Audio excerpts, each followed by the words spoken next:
Hello বন্ধুরা, মিলন হবে কতদিনে ধারাবাহিকে আগামী পর্বে আমরা দেখতে পাবো যে সুনেহাকে হাতে নাতে ধরে পুলিশের হাতে তুলে দিল গোরা ও এলা।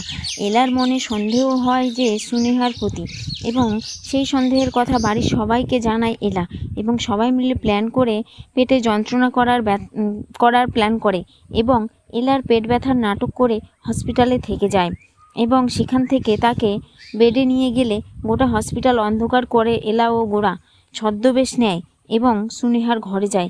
এদিকে এলার মামা মামি এবং আরও বাড়ির সবাইকে বাড়ি থেকে বের করে দেয়, সরকারি সিল মেরে দেয় বাড়ির দরজায়। এরপর গোরা লুকিয়ে একটি ক্যামেরা ফিট করে দেয় সুনেহার বেডে। এরপর এলা সেখানে নার্স সেজে আসে এবং এলা সুনেহাকে ভয় দেখানোর চেষ্টা করে, কিন্তু তাতেও কোনো লাভ হয় না।